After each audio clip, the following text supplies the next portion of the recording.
The Five's Jessica Tarlov visits Bill Maher's show. And she ends up doing a huge cell phone. So does Bill Maher. On there acknowledging that Trump is the king of that party. Just there is no Republican Party outside of the MAGA movement as far as it being the strong core of the party. And this argument's been going on for a couple of years. Is in the end, when Trump at 2020, would the Republican Party go back to what the Republicans call normal, which is failure? Or are they going to become MAGA forever? And now they're saying it's MAGA forever. Specifically, watch this next clip coming up because they really kind of spell it out for you. Welcome to Doug in Exile. I'm Doug TenNapel. I'm the creator of Earthworm Jim, The Neverhood, Nickelodeon's Cat Scratch. And now I'm not doing comic book entertainment. I'm bringing you the news as entertainment. And we're the happiest patriots on earth right here in Exile. So thanks for hanging with us. Give us a sub. Let's go. The Republican Party is just the MAGA Party now, right? I think so. I felt that way for a while, and there were a few kind of glimmers. Did you hear that pause? She's, To have to admit it is very difficult for these people. To a Democrat like Jessica Tarlov, they see it as a good thing that the Republican Party is turning MAGA because they think MAGA is going to be the defeat of the Republican Party.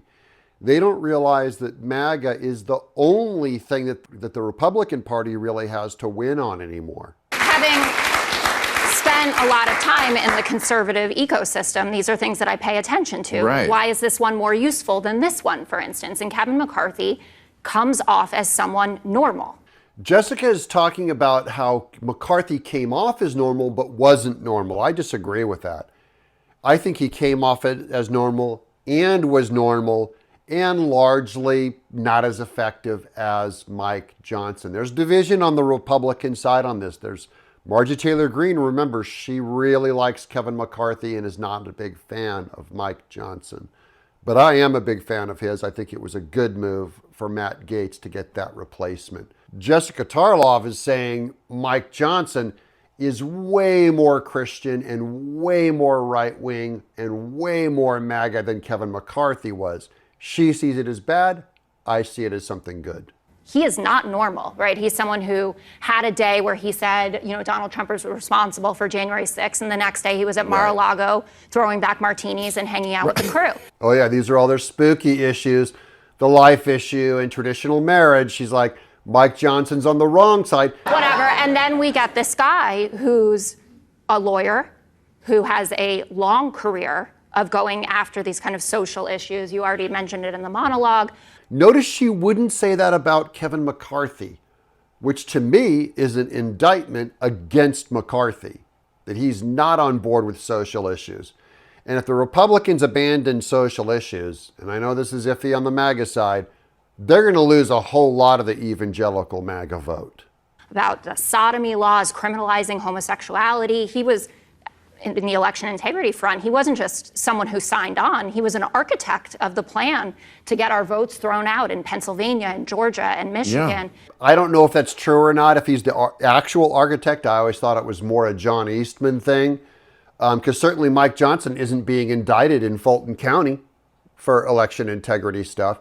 So I do believe that he was open to the idea of Trump having a different opinion on the election results. Mike Johnson did. And Kevin McCarthy largely threw Trump under the bus, but he and Trump had a long-time friendship, so Trump kind of preserved McCarthy. The main thing is, I think it's all a wash. The thing that's not a wash is, what is Mike Johnson going to do today for MAGA? And is he good for MAGA today? And is Trump doing well in the Republican Party today? And all across the board on that stuff, it's a hardcore yes. It's all turning out well for Trump, for MAGA, for Mike Johnson. He is so much more frightening in that sense, but I do think, and obviously want to hear what you guys think about this as well, I think it is a good thing for Democrats that he was made speaker. Jessica's saying that it's good that Mike Johnson's speaker because it exposes him. Okay, fine. She's also saying it's good that he's speaker because we're getting clarity on this guy who he really is and what MAGA really is, meaning she's acknowledging that whatever Kevin McCarthy was, he was not as MAGA or as clear or as socially scary as Mike Johnson is. She sees it as bad. I see it as good. Because everything is laid bare now. If you listen to his interviews, you know exactly who this party is. And Democrats can run against that. It's harder to run against Kevin McCarthy, who might feel more normal to you. Mike Johnson is telling the truth, so it's easier for Democrats to run against it and for Democrats to lose against running against the truth.